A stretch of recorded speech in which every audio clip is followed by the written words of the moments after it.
Bienvenue sur votre chaîne d'information Sahel Info.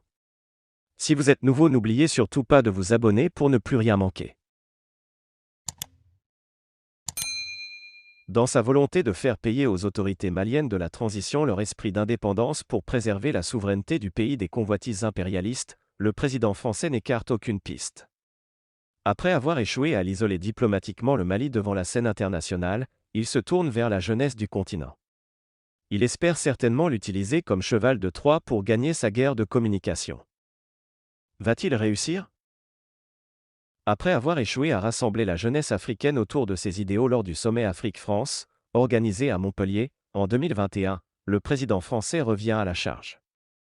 Il vient de lancer un autre appel aux organisations de jeunesse africaines financées par l'Union européenne à participer à la guerre de désinformation, de mensonges, d'intoxication contre le Mali, la Chine et la Russie. Il est question celles qui ne vont pas s'engager dans la voie tracée par le président Emmanuel Macron apprendront à leurs dépens, le robinet financier sera coupé. Cet appel du président français à l'endroit de la jeunesse africaine intervient quelques semaines après la conférence des ambassadeurs, tenue, à Paris, le jeudi 1er septembre 2022.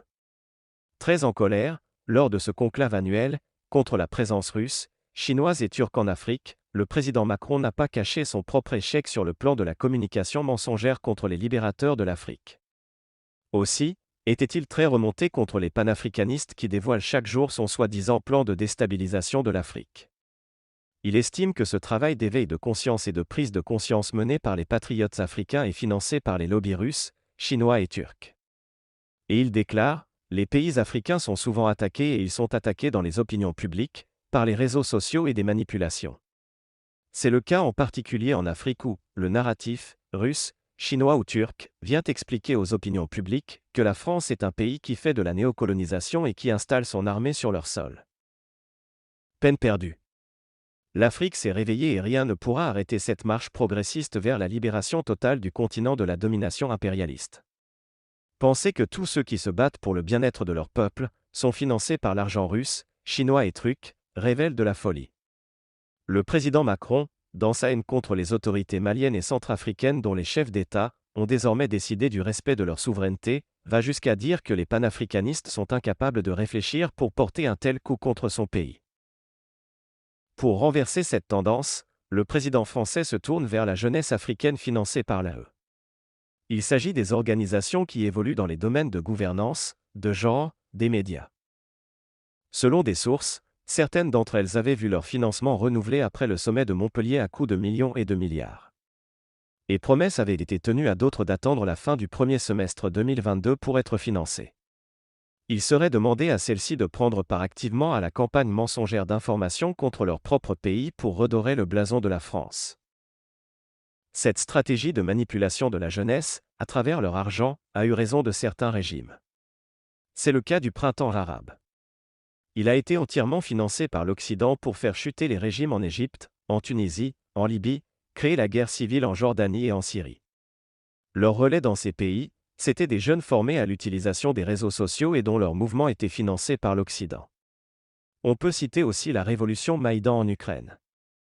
La France n'est pas à sa première tentative de parler de son échec dans le domaine de la communication face à l'utilisation judicieuse des réseaux sociaux par les Africains pour défendre leur continent. Avant d'être débarquée du gouvernement, Florence Parly, ministre des Armées, avait déclaré que son pays a déjà mobilisé des millions d'euros pour contre-attaquer la progression derrière laquelle se cachaient des jeunes. Elle avait laissé entendre que des profits seront créés au nom des Africains, mais derrière lesquels se cacheraient des Français. Cette stratégie n'a pas fait long feu face aux défenseurs du continent africain. Et le 1er septembre, dans son discours de 2 heures devant les ambassadeurs, Emmanuel Macron déclare, à cet égard, nous devons beaucoup mieux utiliser le réseau France Média Monde, qui est absolument clé et qui doit être une force pour nous.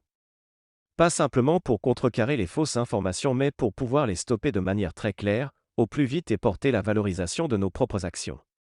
Cet appel à l'endroit des médias publics français à rentrer dans la danse a été aussi un échec. Le syndicat, dans un communiqué, a rappelé que France Média Monde n'est pas le service de presse de l'Élysée.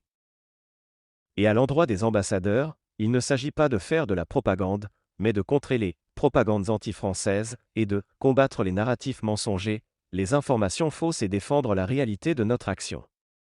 Aujourd'hui, on subit trop, on ne fait pas assez. Face à ces échecs répétés, ils comptent utiliser la jeunesse africaine contre leurs propres dirigeants.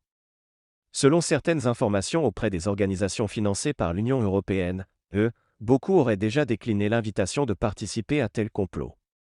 Elles seraient prêtes à renoncer aux millions d'euros que de participer à une telle entreprise suicidaire.